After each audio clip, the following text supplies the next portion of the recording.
Once again, I would like to announce that the Committee on Foreign Relations has further findings following up on the preliminary findings initially issued several weeks ago.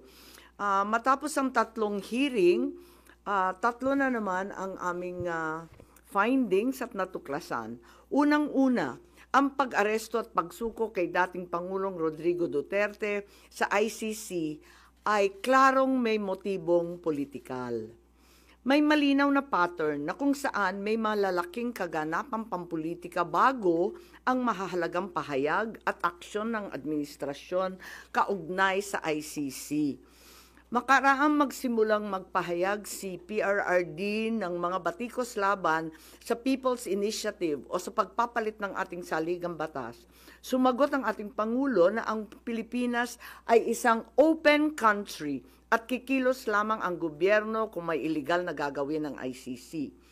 Ngunit matapos dumalo si dating Pangulo sa pagdinig ng Quadcom noong 11 November 2024, sumagot ang ating Executive Secretary na maaring makipagtulungan ang mga lokal na otoridad sa Interpol kung hihingi ng tulong ang ICC. Biglang nagbago ang tunog ng gobyerno. Matapos kumambyo ang ilang pro-administration congressmen tungkol sa impeachment labang kay VP Sara dahil sa napakalaking peace rally ng INC noong Enero 13, bumalikwas ang administrasyon sa pamamagitan ng pagkatha ng Oplan Tugis or Operation Pursuit sa Ingles na rineport ng New York Times kasunod ng pahayag ng kalihim ng katarungan na bukas ang administrasyon makipag-usap na sa ICC tungkol sa ilang pamamaraan ng kooperasyon. Maliwanag ang pag-aresto kay dating Pangulo ay bahagi ng malawakang pagsisikap ng gobyerno na pabagsakin ang mga Duterte bago mag-2028 election pa. Ang unang malinaw na pagtangka upang pabagsakin ay sa pamamagitan ng PI na magsilbing panimula sa pagbabago ng probisyon ng ating konstitusyon para hadlangan makabalik sa 2028. Nang mabigo ito, nagmadali na siraan ang pangalan ng mag-ama. Noong Mayo 2024, sinimulan na ng Kongreso sa Committee ng Human Rights ang pagsisiyasa tungkol sa EJK, pinalawak noong Agosto 2024 at doon na nagmula ang pagbuo ng Quadcom. Dumating sa bansa ang mga kinatawan ng ICC noong October 2024. At sa tulong ng gobyerno, nakalap nila ang mga dokumentong kailangan para makakuha ng warrant of arrest. Samantalang nagsagawa ng sarili nitong investigasyon, ang DOJ naman hinggil sa EJK noong ika-4 ng Nobyembro sa pamamagitan ng kanilang Memo 778.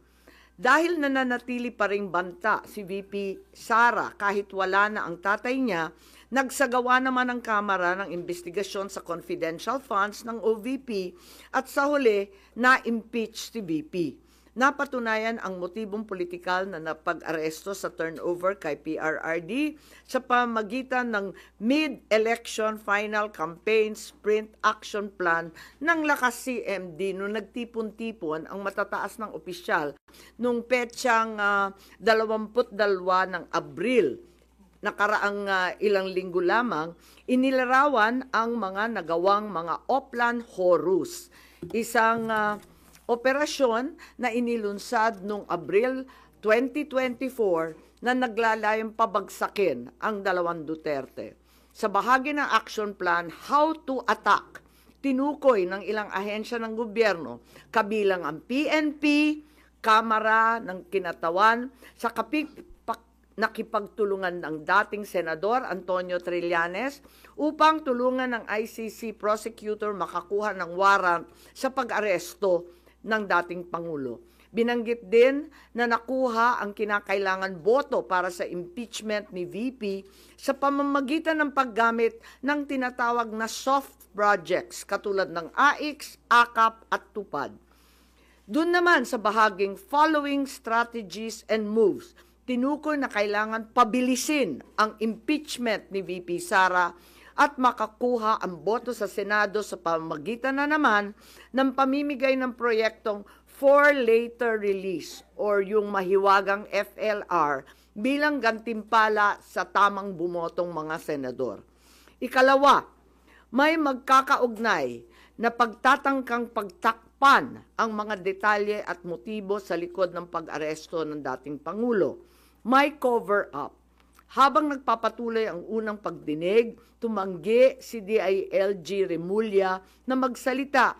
Tanungin siya tungkol sa panayam kay Pinky Webb, kung saan sinabi niya na group effort ang pag-aresto at in-invoke pa ang executive privilege samantalang lumabas na sa media. Una, tinawag niyang chismis ang pahayag. Ngunit nang mabisto, tinulungan na lamang ng kapatid at sinabing executive privilege na nga. Isa pang malakas na sandata ng administrasyon upang pigilan ang komite ang pagsisiwalat ng katotohanan ay paggamit ng tinatawag na sub-judice rule. Halimbawa, nung mahuli si General Torre na nagbibigay ng maling pahayag tungkol sa pagmamadaling ilipat si PRRD sa Hague dahil daw sa Article 125 ng Revised Penal Code, ngunit nung ipunto na yung Revised Penal Code, Article 125, ay para lamang sa warrantless arrest, bigla niyang ginamit ang sub-judice na naman. Isa pang indikasyon sa pagtatakip ng administrasyon ay ang blanket invocation ng executive privilege ni Executive Secretary Bersamin upang pagbawalan lahat ng opisyal ng ehekutibo dumalo sa ikalawang hearing noong 3 ng Abril. Mas lumala pa ito nang sa hindi pangkaraniwang hakbang, tumanggi ang ating Senate President pumirma ng mga sabpina noong araw na yon. Bagaman dumalo mga opisyal sa ikatlong pagdinig noong 10 ng Abril, ginamit pa rin ang executive privilege sa mga susunod na isapin. Kung sino-sino nag-utos ng pag-aresto, kung sino ang nag-utos ng paglipat niya sa Hague, at kung paano nakuha ang eroplano na ginamit sa paglipat. Hindi nagtapos ang cover-up sa pagdinig dahil alam din natin na matapos yon pinalaya si Ambassador Lacanlilao at hindi na naman pinirmahan yung mga sabpina. Matapos ang pag-aresto kay PRRD, lumakas ang pro-Duterte sentiment at bumagsak ang trust rating ng administrasyon. Ayon sa isang mapagkakatiwalaang source, naglunsad na ngayon ang administrasyon ng isang communication plan upang ilihis ang atensyon ng publiko patungo sa mga issue ng West Philippine Sea at di umanong disinformation ng mga tinatawag na China trolls ng kanilang embassy. Kaya asahan natin na ito ang magiging balita sa mga susunod na araw. Hindi inaasahan ang political backlash sa pag-aresto sa dating Pangulo, kaya ngayon sinusubukan nilang kontrolin ang sitwasyon sa pamamagitan ng pag-focus sa West Philippine Sea, pagsisi sa China, at sa huli ay iuugnay ang pagtaas ng suporta kay Duterte sa sinasabing kampanya disinformation ng China. So una, may duda tayo na politically motivated. Ikalawa, whole of government ang nagamit dito na talaga naman comprehensive itong planong ito. At ikatlo, ang mga posibleng managutan ng criminal and administrative charges. At iminumungkahi namin na imbestigahan ng Office of the Ombudsman ang mga sumusunod. Una, si DOJ Secretary Remulla Boying maaring managot sa violation of RA 3019, Anti-Graft and Corrupt Practices for sanctioning an invalid administrative arrest against a former president in contravention of the ruling of the Supreme Court in the 2023 case of Immigration versus Juan Wenle. Maliwanag na napakadaming kondisyon, kwalifikasyon at requirement na isinaad ng ating Korte Suprema doon. Ikalawa, usurpation ng DOJ ng judicial functions. Kahit hindi sila korte, naghahatol sila na halos sila ang naging husgado. Ikatlo, grave misconduct and conduct prejudicial to the best interest of public service. Ikalawa, baka managot din si General Romel Francisco D. Marbil, ang Chief PNP, sa arbitrary detention, Article 124 ng Revised Penal Code. Violation of RA 3019, anti-graft and corrupt practices for inducing or persuading General Torre to perform an act in violation of laws, rules, and regulations or an offense in connection with the official duties of the latter. Grave misconduct and conduct prejudicial to the best interest of public service.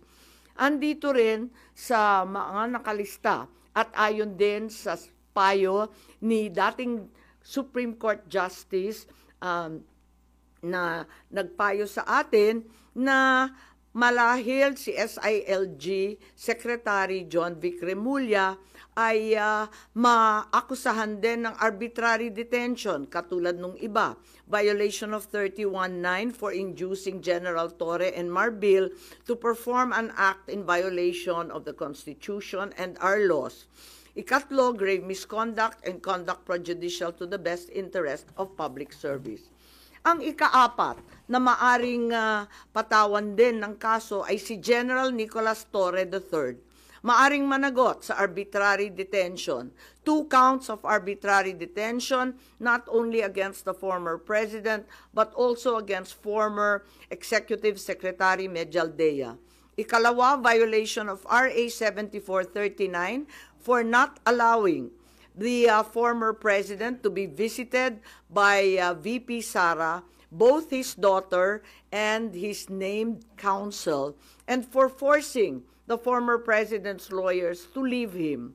Also, the violation of 3019 for allowing himself to be induced or persuaded by General Marbil or SILG Remulla to perform an act in violation of law, rules, and regulations in connection with his official functions.